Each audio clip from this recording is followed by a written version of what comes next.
I told y'all this was never about returning it to the states. This was always about pursuing a national ban and pursuing restrictions on contraception. Well, guess what? Here the fuck we are. Indiana has HB 1169, a bill that dangerously redefines what birth control is and dictates how public health agencies can discuss contraception and family planning. This bill passed out of committee just this morning. We also have HR 722, a bill that was introduced in Congress last month that adds the unborn to the list of things needing protection under the 14th Amendment.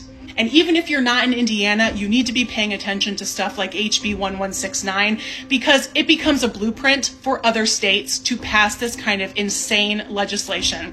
We have some big news right now. Donald Trump's administration has officially shut down reproductiverights.gov, which is a government-funded website that provided information and resources to women seeking reproductive care. Reproductiverights.gov is a website that provides more than just abortion-related information. It provides information for medication, for reproductive access, and so much more. The reproductive rights government website is now taken down. This was a website that was launched in 2022 as part of a public awareness campaign about reproductive health. Especially in a ever-changing landscape, it is important for citizens of individual states to know what their state laws are, where they can access care, and their rights. So Trump just took down the reproductiverights.gov website. So remember when I said they were coming after reproductive health care nationwide and there was going to be a ban? Well, this is it, people. This is the start of it. They've taken down a website that provides information to women all across this country to let them know where the resources are. I don't want to hear it when Republican MAGA women are in an emergency room begging for their daughter's life because they decided that they're going to just let them bleed out for a miscarriage.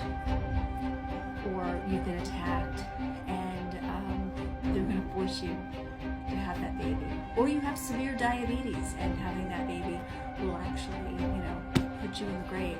This is what you voted for. The past couple weeks, I've been trying to tell you guys about House Resolution 7. The videos will not post. I also want to tell you about House Resolution 629, which was just introduced, and it would federally ban the chemical abortion, the abortion pill, which is mifepristone and misoprostol, not only used in abortions, but is also used in managing miscarriages. South Carolina just passed a bill, Bill 3537, stating that if a woman gets pregnant and she miscarries, and they think it's her fault that she miscarried. She worked too hard. She went horseback riding. She rode a bicycle. She went on vacation, got on an airplane, and after doing this activity, she loses the baby. She's going to be charged with murder, which is punishable by life in prison or the death penalty. South Carolina just refiled their Prenatal Equal Protection Act, which is Bill 3537, if you want to look it up. The bill would allow for women who receive an abortion to get the death penalty, or a minimum of 30 years in prison. It also allows for women to receive the death penalty if they participate in any activity that causes a miscarriage, such as having a strenuous job, or exercising, or flying on a plane, or riding horseback. If it causes an abortion and they deem it her fault, she can go to prison for 30 years or receive the death penalty.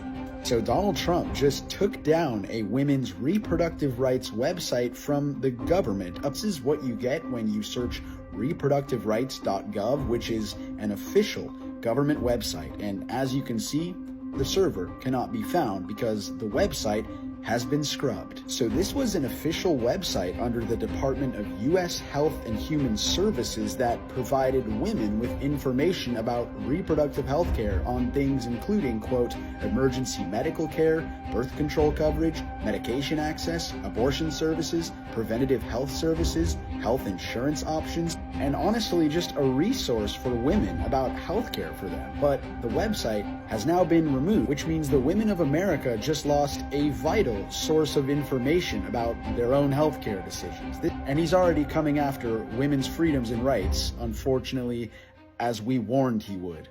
The United States House of Representatives it's already passed the House. It's called the SAVE Act, and it requires you to vote in person and provide an ID that matches your birth certificate, and you have to bring both to vote, or a passport. But the majority of people in this country do not have a passport. So if you have gotten married and your ID does not match your birth certificate, you will not be able to vote. It's very important that you get a passport now if you can. If you are a married woman and you share the same last name as your husband, what it says in the act is that your license must reflect the name that is on your birth certificate. So now all households would only have one right to vote, one vote. Republicans are pushing for covenant marriages all across the country. States like Louisiana and Arkansas, who already have these on the books, and states like Texas and Georgia and Mississippi and Oklahoma are pushing legislation now. They dangle tax credits in front of poor couples so that they will enter into these contracts where if you need to leave a marriage, you have to agree to a year's worth of counseling that you need to pay for. And if your husband is abusive, you need to have a year's worth of proof. So he needs to be leaving bruises all over your body, or you need to have videotape. Hashtag Me Too would end real fast. How do you false accusing? Playing the victim when you're actually not? You know how to end that real fast? All you have to do is publicly execute a few women who have lied. They want us ignorant, religious, and knocked up, and they're not hiding it. Yesterday this was published. It is from the Heritage Foundation. Yes, the same one behind Project 2025. We can't effectively pay people to have more children. Some may despair that there's nothing public policy can do to alter fertility rates. In a society where birth control is widely available, red flag, and children are not needed to work on the farm, some have resigned themselves to the idea that perhaps people just don't want to have enough children to sustain populations. But you're probably wondering, it's not affordability. Why are they saying people aren't having kids? Well, it's overconsumption of schooling, of course. No, literally, that's the phrase they use. That due to government subsidies helping women especially get higher education, that overconsumption of schooling is leading to lower fertility rates. And what else? Oh, religion. Because education policy also suppresses fertility by discouraging parents from choosing religious education in K-12 schools, because religious kids grow up to be religious adults who apparently push out kids like a Pez dispenser. And they're saying it crystal clear here. They want to make sure women are educated. They want to enforce and impose their religious doctrine on us. They want to limit our access to contraception. And of course, they want to make sure there's a national AV ban. It all started with this video from North Carolina TikTok user Lindsay Talley, who says her friend has a genetic condition creating life-threatening abnormalities, and wrote to her Republican state senator concerned about the state's abortion laws and her ability to expand her family. And in response, the official email back telling her to leave the country. Thank you so much for the email. I'm not quite certain how we are preventing you from expanding your family. I suggest you move to China immediately and see how that works out. If for some reason that fails, Russia is nice in the winter and Venezuela in the summer. We made multiple attempts to reach the senator, who represents Robeson, Hoke, and Scotland counties.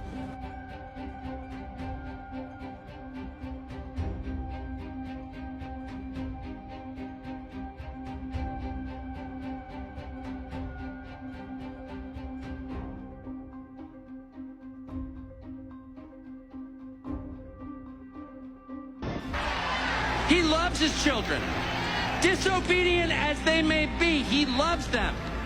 Because they're his children, they live in his house. But he's very disappointed in their behavior. And he's going to have to let them know. Basically, they're all a bunch of dumb fucks. When I said I would lower taxes, they thought I meant theirs. And when I said I would be cutting programs, they thought I meant someone else's. They are easily fooled because they're dumb as rocks. Now you're finding out, you dumb fucking idiots. Now you're just figuring this shit out. You're so fucking stupid and you deserve it. Out of the issue of reproductive rights. Governor Walz, after Roe versus Wade was overturned, you signed a bill into law that made Minnesota one of the least restrictive states in the nation when it comes to abortion. If you don't want to vote for Jill, vote for Donald Trump. But do not give a vote to Kamala Harris. Kamala Harris is looking real good now, huh?